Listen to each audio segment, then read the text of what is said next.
historic bets on this infrastructure right now and closing the gap between commitments and capacity.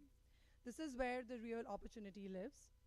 Moderating today's session is Ujjwal Kumar, founder and CEO of Quantum Alliance and co founder of Cognizy AI.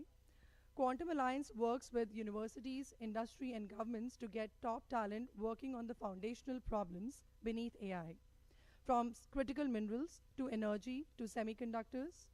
He will be joined by Tuan Ho, unicorn founder turned venture capitalist, now partner at Xfund, Jeff Binder, serial entrepreneur with multiple Fortune 500 exits, now at Harvard Venture Partners, Prince Thavan, IAS officer and executive director at REC Limited under the Ministry of Power, Vrushali God, global director of climate operations at Google, Dr. Tobias Helbig, VP of innovation at NXP Semiconductors. Ujjwal, over to you. Oh, yes. We'll start with a quick picture for the panelists, if you can all rise.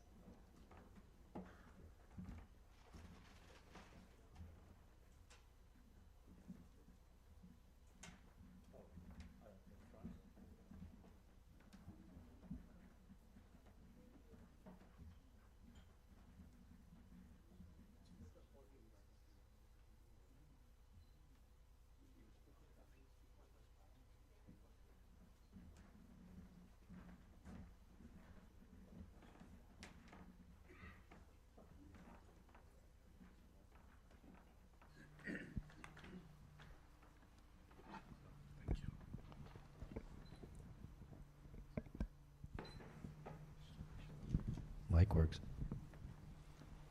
So we can start. Thank you, everyone. We are up against Yan. We are up against her boss. But let's have fun in this panel. And the broader idea, we have been hearing all about AI models, what AI can do, and this panel is more about, we are talking about AI at scale now, what it needs, what it would make fulfill when we talk about AI, like AI-driven companies, when we are talking about AI-driven solutions. Let's talk about this now, as AI is forcing creative destruction of how the world builds infrastructure, energy, semiconductors, critical minerals, physical edge systems, data center. US and India are now building this together. Rare earth corridors in India's union budget. Google committed $15 billion to India and accelerated focus on clean energy. Jensen at Davos called this the largest infrastructure build-out in human history. 2 weeks ago, 54 countries launched Forge, the first global framework for the minerals that power AI. Yesterday, on this very summit, Sundar Pichai laid out Google's 15 billion commitments to India, a gigawatt-scale AI hub in Vizag, 4 new subsea cables between US and India. The models are getting attention, the infrastructure is getting the money, and we exactly have the right people to figure out where is all this going and what do we need further. To start with, Tuan, Xfund was the early investor in Vulcan Elements. Now it is backed by 1.4 billion US dollar government partnership to bring America's rare earth magnet supply chain. What, according to you, the US-India critical minerals corridor look like from the investor side? First off, thank you for having us here. I'm really glad you pulled this panel together. I think your points earlier about the focus that we tend to put on discussing AI models and everything in the model layer, but we don't really talk about what exists underneath that is actually a really unique topic to cover, and one that I'm I and X Fund has generally been extremely excited about. So the way I look at that is that, in this strive that we have to build intelligence, we tend to talk a lot about the industrial revolution that it will create. What we have to understand, we have to look at the industrial revolution that will be required in order to support the creation of that infrastructure. Right? There are a lot of inputs required for AI infrastructure. So you've got energy, you've got energy, the power grid, power generation has to be clean, sustainable, renewable, and the demands for AI infrastructure are going to require us to really solve large problems as to how to supply that power. You've got, everybody's talking about critical minerals now. You mentioned Vulcan Elements, right? Vulcan Elements was a business that we invested in. It was a Navy veteran out of Harvard who had spent a lot of time looking at supply chain issues for the U.S. military, and noted that over 90% of magnets, rare earth magnets were coming through China. It creates a strategic vulnerability for the United States. And the reason why it creates a vulnerability is because, if you think about it, there are so many things that we need, that we build that require magnets. You can't build hard drives, you can't build motors, nothing that moves can be built without them. We talk a lot about chips. You can't manufacture chips without magnets. And so I look at problems like that, and for the first time, I think you've got guys like me, venture capitalists, looking at the opportunity to invest in building up that type of infrastructure to solve those sorts of problems. But that's just one, right? You have to figure out how do you source it? Where do you get the materials from? And so when you look at things happening on the geopolitical scale, for the first time, we are, at least in the United States, we're looking at these trade deals to try to figure out where we're going to supply the materials. Like, how are we going to completely rebuild our power grid? How are we going to build up the capacity for refining those materials? Where are we going to source them from? Where are we going to get them from? As we're looking at data centers, how can we make them more sustainable, more power efficient, right? In order to support the AI needs that we have right now, like power consumption for data infrastructure is, already I think it's approaching 10% plus. How are you going to meet that demand, right? And so from an investor perspective, we're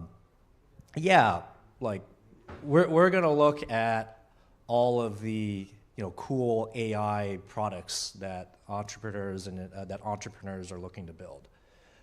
But on the other side, what is very exciting for us is looking at all the low-hanging fruit that exists for all of the inputs of industries that have not been innovated in for decades. Power grids that have not been upgraded for the better part of a century, right? It creates huge opportunity for us as investors, and you mentioned U.S. India. I find a lot of opportunity in the U.S. and India working more closely together to try to figure out how on both sides of the world we can build great companies to meet that need. Thanks, John. You spoke about the needs. You spoke about the innovation. You spoke about what the early stage startups should be focusing on. I'll move to Jeff, who has built companies from scratch and made multiple Fortune 500 exits. I would ask him, what would it need for young entrepreneurs to build and scale in this space and do it successfully?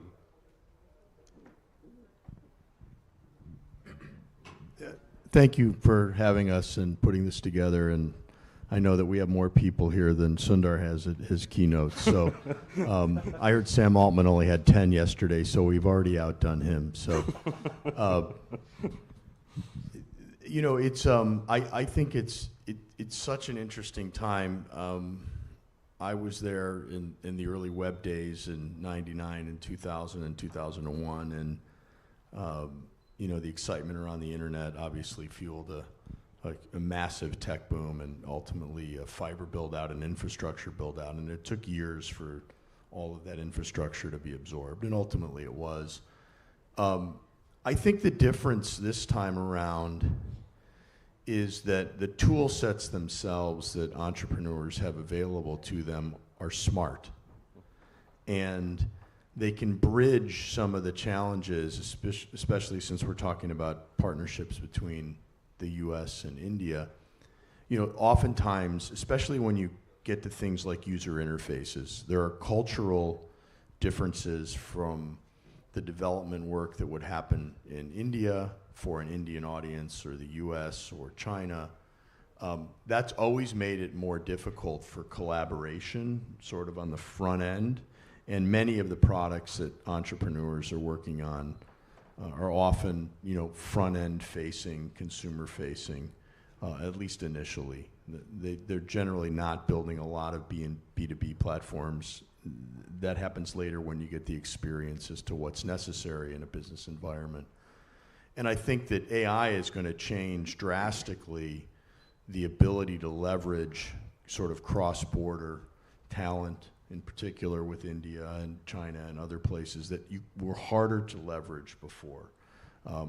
It's certainly from a quality perspective, SQA and back-end development, I think entrepreneurs have been able to leverage India and in other places for the last couple decades.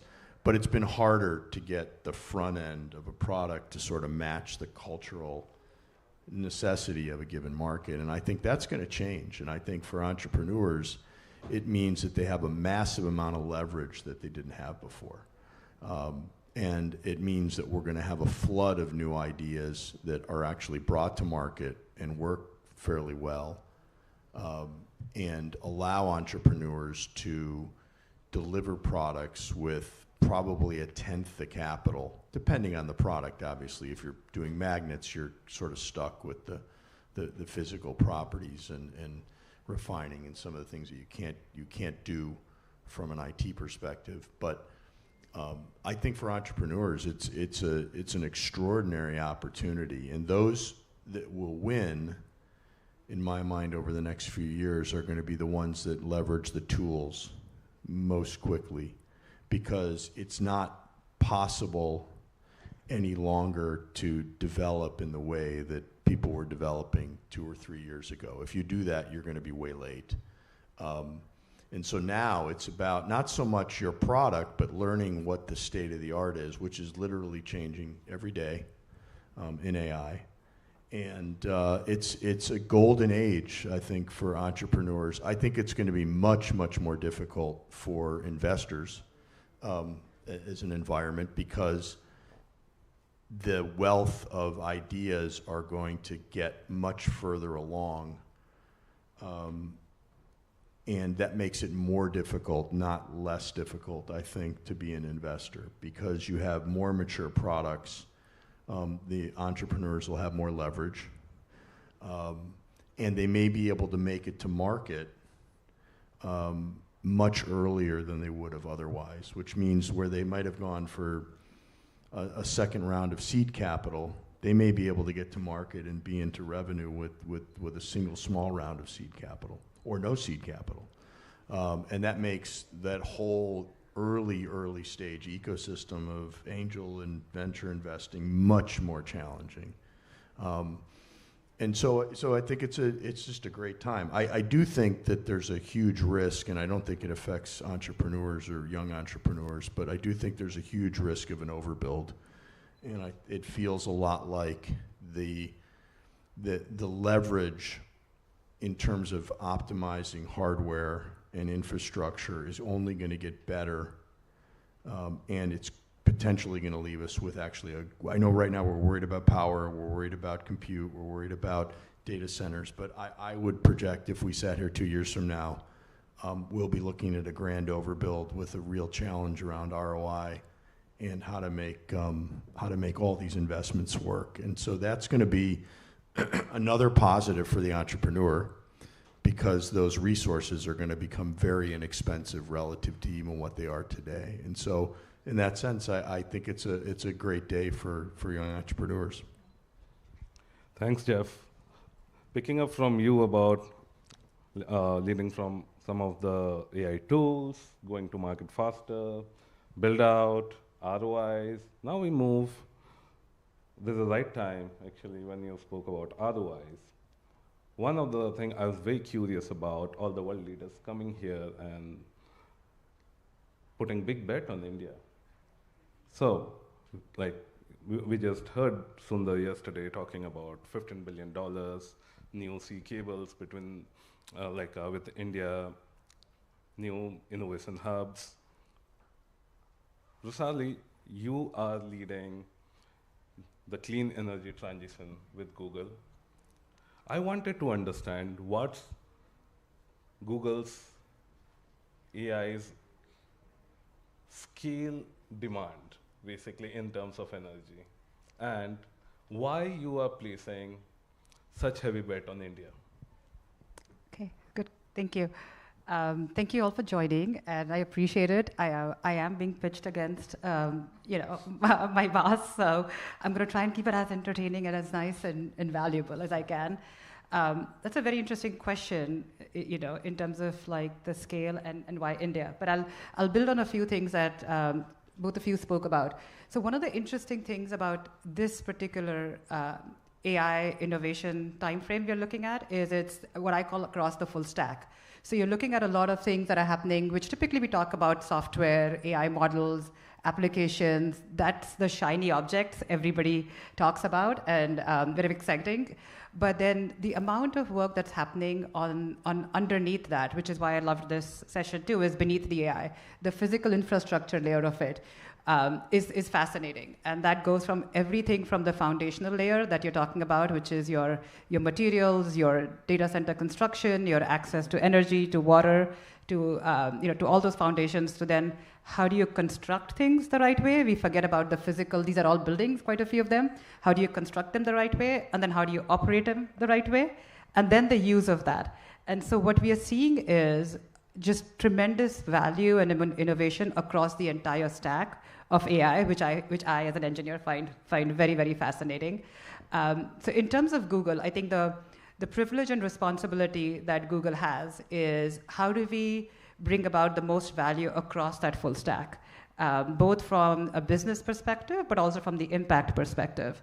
And so a lot of the investments you're seeing across those pieces, right? So if you walked across this summit, you would hear different pieces of it.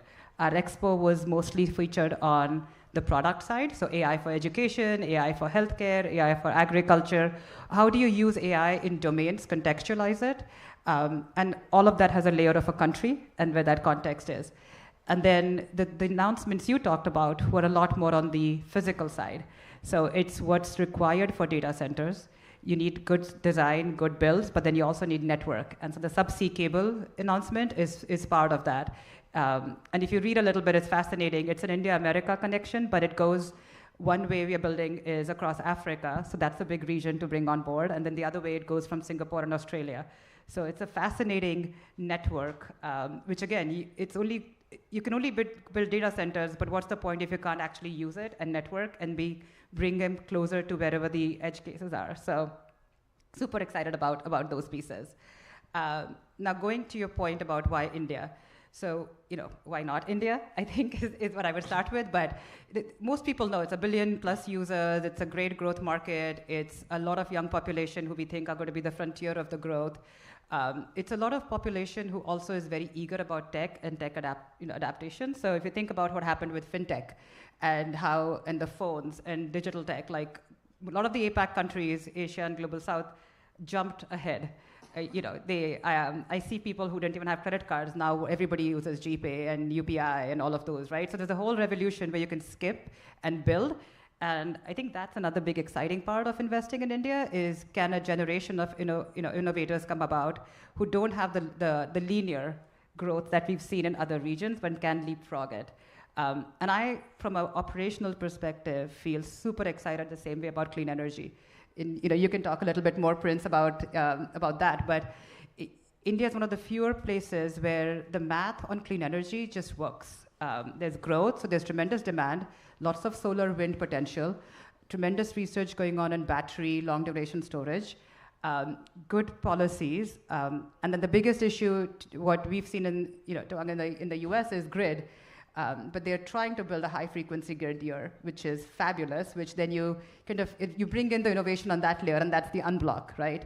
And if only you could solve permitting issues, then you're solving the whole stack.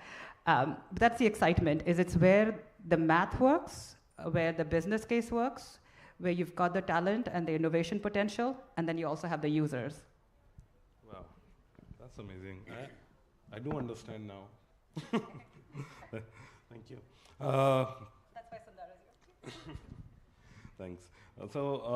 Moving from that side, we heard about the demand side, and I'd love to take the insights from Prince, who's actually building the digital public infrastructure for the power sector, and they have been doing some incredible work, which I've seen in the past few weeks, particularly about P2P trading. And Prince, with all the initiatives about grid reforms and the trading platform which you are launching at this summit, how do you think the AI's energy demand going, how are you supporting it? Yeah, your insights. Thank you, Ujjwal. Thank you, everybody, for being here this morning. Let me first start by putting the AI compute demand in context. I honestly, resonating from what Tuan had also said in his remarks, I feel that AI essentially will not scale unless your power is programmable. Okay, and that is, so the AI I would say, I don't want to call it race, but the AI build will depend a lot on, not on chips as we might think. We do have the capacity and capability world over to solve that problem, but I think the binding constraint would be grids. It would be how intelligent and resilient your grids are. And I believe that is where what is going to define the development of most of the compute infrastructure. Now, what India has essentially started doing is we are redefining the architecture. Okay, so we are redefining how we view the grid. India already has one nation, one grid, which is essentially meaning one frequency. And now we are also having one digital interoperable layer that is being brought in by the India Energy Stack. So what does this mean? What does the stack essentially do? So the India Energy Stack, it basically creates the interoperable rails for systems to interact with each other. If you have an data center, it is not just creating high demand, but it is creating high peak demand that needs the grid to respond intelligently. And that is where you need coordination at scale. So what is going to be scarce in the times to come is not electrification. As Vrushali said, we have enough math works when you talk about solar power, when you talk about wind, even hydro. So that is where the math does work. But what needs to be ensured is coordination at scale. And that is what the India Energy Stack is essentially doing by laying down those foundational building blocks. Now, what we started with was a first showcase of how you can use the stack to essentially source energy from distributed energy resources like the solar rooftop panels, which we have on top of our households. we can literally transact in energy the same way that we transact using GPay, UPI payments, or using other such applications, Paytm, PhonePe, etc. So similarly, just imagine that the data center, instead of relying on long-term PPAs and then hoping that the grid will deliver, can essentially source its power from millions of such distributed rooftop assets dynamically at scale. Just imagine the power of that happening. So it can literally be generating livelihoods for a lot of people who may not even be in geographical proximity to the data center. So individual retail households can essentially monetize their rooftop solar power by supplying to such data centers. How does the stack enable it? The stack lays down standard rules for measurement, identification, and settlement, all in near real time. So that's how the architecture of the grid itself is changing. The grid evolves generally in decades. As Tuan said, we have not invested heavily in the grids world over. Might be that China is an exception there. But India has started doing the plumbing work. It has started doing the hard work on that layer. And generally AI evolves in quarters, but the grid would evolve in decades. How would you keep pace, right? And so that is where the India Energy Stack comes in, where we push that development frontier and we enable people to talk to each other on the grid. So AI would need not just electrons, but not just chips, not just electrons, it actually needs intelligent electrons. And that is where the India Energy Stack sits in. I think that should be, in the times to come, one of another reasons beyond economics that companies like Google or other companies would take bets on India. And let me also tell you, you did recount Sundar's message about $15 billion, but there's also Reliance's message about $1 trillion in next 7 years. So let's not forget that as well, right? Yeah. Ujjwal, do you mind if I'm just putting stuff in context. Yeah. 2 minutes, Tuan. Okay. So what I love, I think what I really love about my colleagues here is that I think you've done a really great job just sort of illustrating what gets me so excited as an investor. So, X Fund, or I'm based back in Harvard Square, so we invest in a lot of founders coming out of Harvard and MIT. And a joke that I've often made with the partners or in the community there is that 10 years ago, when you were looking at university founders starting businesses, a lot of them would have been looking at like social media, using computers to put bunny ears on people's heads. Now, so many of the founders we meet want to work on these problems. Power grid, right? There's a lot of frontier research that's being done. For the first time, like in Massachusetts, there's a company that came out of MIT, Commonwealth Fusion, right?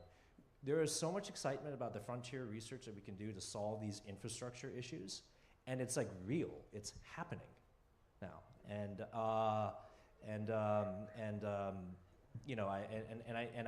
I see the opportunity too with working with India is that you have, we can do some of this frontier research in the U.S. We can partner with countries abroad.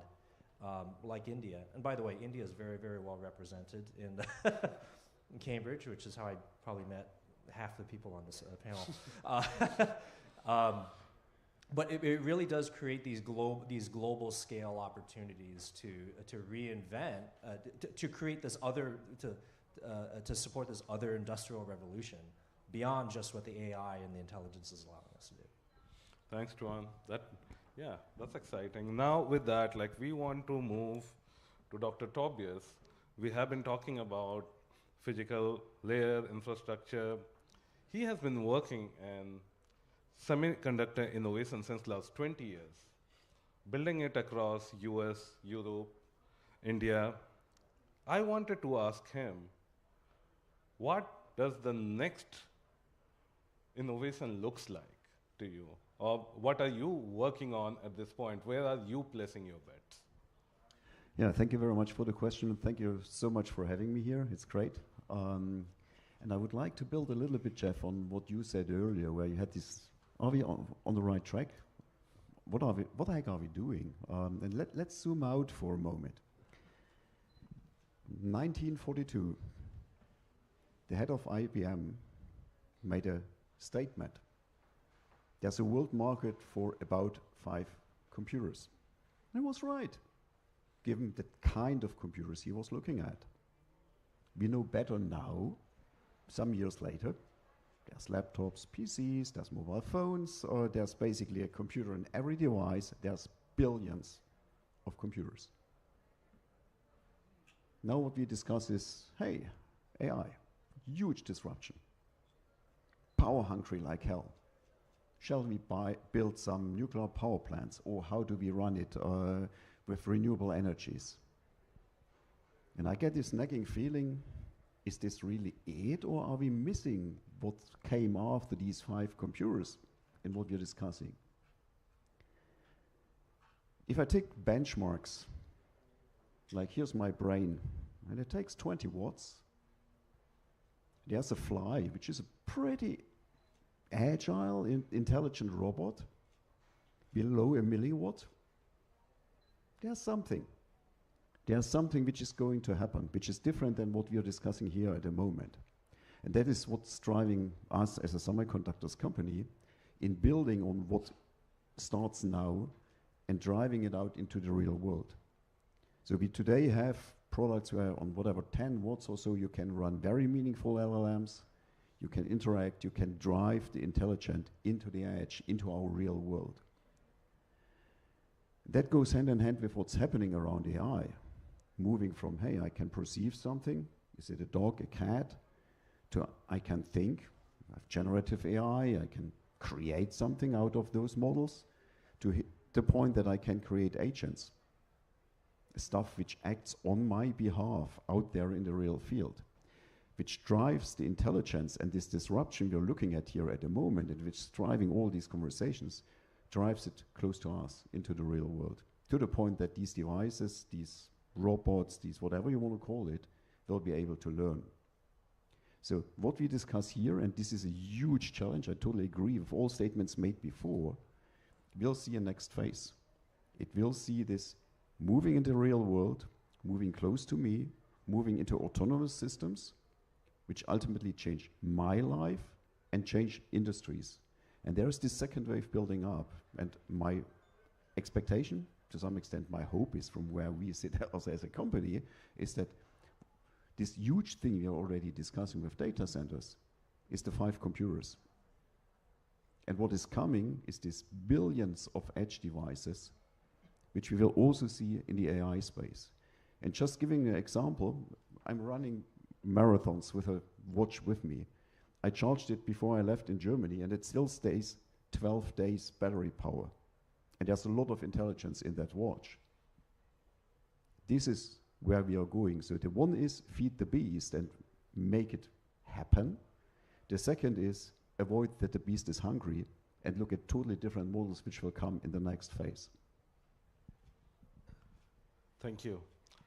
This is very interesting. Now we are talking about taking AI out of data center now. Any comments from the fellow panelists? I agree with him. I think that the IBM analogy is a very good one. I think we are all focused on the core and centralization, and as we've seen in many markets, they move from centralization to decentralization to hybrid approaches, and so that's, I think, an incredibly astute observation. I do think edge devices ultimately have to be the core component in the full proliferation of AI. And so that means that, you know, as he said, small amounts of power can generate lots of value. It doesn't necessarily have to be tokens in the center of a data center. So that goes to my concern that I think that, and I think all of the resources that are being built will eventually be consumed. That's not That's a given. It's a question of when and on what ROI they'll deliver as they're being consumed and used. And I think that's a huge risk because agents at the edge, which is are probably going to end up being in the end a much more likely modality a decade from now. And it'll be interesting to watch for sure. Okay. Yes. I too have a small, and I completely agree actually. That's truly, as Jeff said, it was an absolutely astute observation. But you know, where you can see this being played out in practice even today, and that's when you talk about finance. Okay? So finance world knows this. So today, because I work for a non-banking financial company and one of our main products is infrastructure financing, where data centers are a product that we finance. And Roshali was in a panel discussion that spoke about the trifecta of AI, energy, and finance. But you know, the finance bros, they have figured it out, because today, if you go for financing of a data center, you won't get debt financing for GPUs. GPUs are mostly financed by equity because there is obsolescence risk in GPUs. You would get debt financing for the brick, mortar, maybe even for sourcing power, but you won't get debt financing for GPUs. And there you have it, because they are seeing the big picture being played out there. So completely on board there, yes. Okay, Roshali has been... No, I'm good. No. We want to hear from you. Please, go ahead. No, I think the risk of stranded assets, the way you said, and the ROI is real, like in the sense of where you're investing and what. But I think your point is very astute. There are portions of this will be obsolete. There are portions of this which will be very easily replaced, whether it's on the chip side or whether how you write the programs, even the models, right? You went from large scale, smaller. How do you build them? But there are. What I'm hoping is the bets on some of the hard infrastructure are just good things to do. Like, I think to me, the fact that we are seeing a transition to renewables or seeing a transition of the grids being operated in a better way, some of the boring bits that people didn't pay attention to is how do you run things efficiently. Like, those I think are good pieces of this. And then it goes to, you right size it. We'll get over the FOMO and like the extra investments, and then probably get right sized into where in the stack you really want to invest with the ROI. Very cool. So with this, I'd like to take it a little bit more deeper. Like we spoke about some of the opportunities, we agree on something, we may not on some. Tuan, you invest early on founders.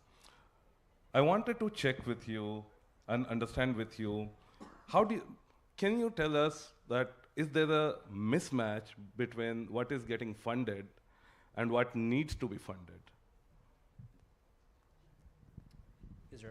That's a good question. Is there a mismatch between what's getting funded and what needs to be funded? Well, I mean, Probably. yeah, I mean, I think that, well, okay, going to the theme of this, I think there is there's more likely to be a mismatch between what is getting getting funded in the sort of like the pure AI world, if we're talking about the foundational models, right? I think. Jeff, I think you had made this comment a little bit earlier. You look at a lot of the AI companies out there, and it's a little bit like the .com era, where you'll see 100 companies, and the reality is that in 5 years, there will be 5 of them that are left, right? I think, and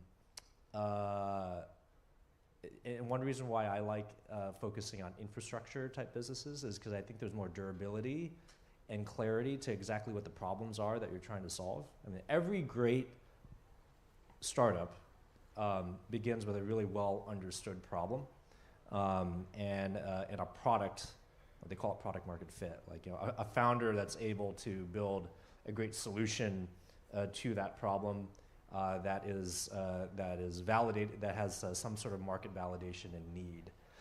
And what I find really exciting about infrastructure businesses is I think the problems are a lot clearer in terms of what you're trying to solve, right? To your point, right?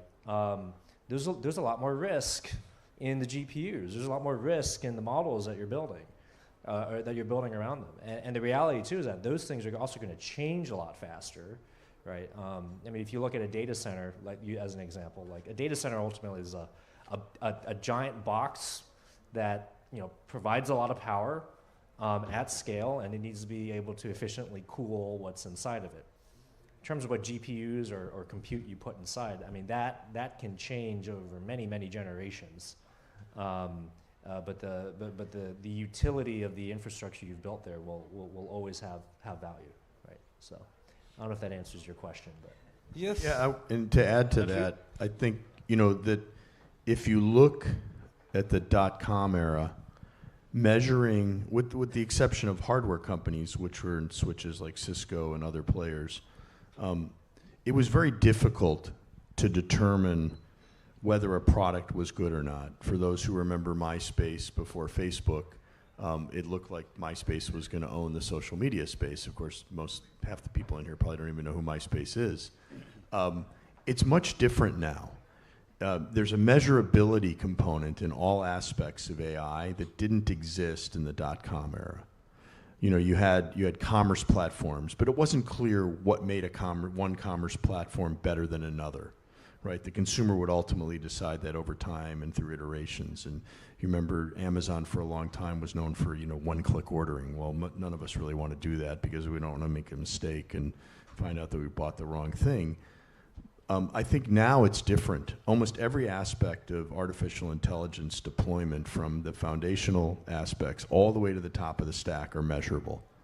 And so that's going to make the success and failure of businesses much more clear, much sooner than it was in the case of the dot-com era. And I think that's going to be ultimately the element that shakes out companies very quickly. And then to the point about obsolescence in GPUs, we don't know what the hardware roadmaps look like, even inside of a Google or a Jensen's company, NVIDIA, or somebody else that's out there. And power, which is the fundamental thing I think we're talking about foundationally, can be grossly disrupted by those advances, because if somebody has a breakthrough on chip design that's now 10 or 50 or 100x what somebody else deployed, their data center is now almost instantly, at least from a financing perspective, obsolete. And so that's a huge danger, I think, for investors in those foundational areas. Yeah. Thank you. Soft areas. Dr. Tobias, you have also been involved in the innovation ecosystem very strongly. What is your take on this? What are you seeing? Because you are also involved in India. I've seen your company running hackathons and competitions. I'd love to know more from you. Yeah, adding to what just was discussed, we have a tendency to overestimate the next 2 years and impact, and underestimate what's happening in 10 years. And at the moment, we are going into this with huge bets, which even maybe have these ups and down swings even much bigger. From my perspective, what we are discussing on AI is absolutely real. This is a huge disruption. This is changing industries, this is changing lives, this is changing professions. Wherever there is data, there's change. And that in the end is driving what we are doing by developing the products we have, which is semiconductors products, by being in India for that since literally decades. Development centers, on our DNA history as a company, Motorola, Freescale, NXP, here in the Noida, Delhi region, in Bangalore, and so on. So very much working on that. And on your question from an innovation perspective, well, we all know the hype cycle, and that's tough, because it always means that there's this trough of disillusionment. And we've seen it for all major breakthroughs, where, especially when they are being hyped up like hell, there's the self-driving cars, there's other things. In the end, these things get real. They have the substance, they happen, and they transform things. And AI will. The way there, and also in the question, hey, what's the risk? What's the bad, and what's coming from the sidelines? I think we will see still troughs of disillusionments and surprises. There was one some while ago when this wave had a DeepSeek moment. Such moments will come again. And there will be a recovery from that, I'm also sure. So I'm in innovation since literally decades. I love it. It's a roller coaster. We overestimate, we get shocked, and we get it right. Thank you. With that, I'll go to Sally. I was very excited when I saw Google launching Google Climate Technology Center. Okay, and I would like you to quickly give your insights, like what is it about, and what would the innovators be looking for it there? Yes, thank you. So super excited. This week we announced in partnership with the Office of Principal Scientific Advisory for the Government of India, Google's Center for Climate Tech. And so there's a couple, how did we get here? Because that's interesting too, is we see a lot of innovation. I live in Silicon Valley, I was raised in India, back and forth, I've lived across the world. There's different innovation which comes from big institutes, big academic settings, big companies, but there's also innovation that comes from different corners of the world. What we loved about the PSA philosophy was they're trying to get more tier 2 and tier 3 cities, and also a wider spread of universities and academia that can get involved in this. So besides your premier one. So that was very enticing, is how do we take innovation down to the roots? Which I think also helps with some of the hype cycle, right? Because you're bringing it to you're making it local, and you're also making contextual to where those cities are. So with that in mind, with what our center is looking for, we have a couple big pillars. One is skilling. We think there's green skilling. A lot of focus on AI skilling, but in terms of green skills, which are decarbonization, clean energy, in terms of just we are looking at materials, chemistry. There's a lot of new things in those spaces which haven't been brought into college curriculum or university curriculum. So we want to build upon that. A lot of the construction and investments are happening in tier 2 cities, so we think it's a great way to get a more diverse pool skilled in that. So that's number one pillar.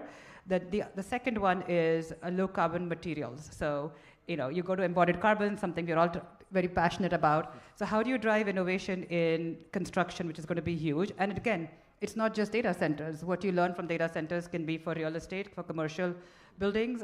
So it's to do with low carbon steel, low carbon cement, and low carbon materials as you see them go through that construction cycle. And the third one we have looked at is, right now that we have, is sustainable aviation fuel, which is a little different from data centers. It's not that, but I think it's like a good growing area, which we are, again, one of the philosophies we have is, where can we find first of a kind pilots and places where we can bring the Google brand and innovation. And we think sustainable aviation fuel in a growing country that is like now has one of the fastest growing airports and air traffic, that would be a good one too. And our hope is, as we go through this, we're trying to see very outcomes-based, so not pure research, but pilots and actual uptake. Thank you. Very quickly, Tuan, do you have any closing 30 seconds? I was going to say there, one thing that I don't think we had a chance to really discuss as much, but is important, especially as we're at an event like this, is government financing. I think what's really, another thing that's been really exciting about this is having a tech conference like this, where you have the prime minister and multiple heads of states coming from around the world to say, like, these are things that we need to invest in, these things that we need to support. I think from a tech VC side of things, something that we're not used to seeing, but I also think is very exciting. Right? Both in the United States, you're seeing hundreds of billions of dollars being invested by the federal government into infrastructure, right? And you're seeing similar investments being made in countries like India, countries outside of China's been doing this for a while, but you're seeing this happen around the world. And so, I think, where are we right now? There is the like I said at the beginning, there's the industrial revolution that AI is ushering in, but there's also the industrial revolution that the requirements of AI are also going to require, or is also going to usher in. So I think it's going to be a bright future for us all. Thank you. I think that's great closing for us. Yeah. And I enjoyed talking to all of you. I really had so much fun. And your insights are amazing. Hopefully, the innovators looking here got something out of it, and we'll see some new people coming to all of us showing their innovations. Oh. Thank you.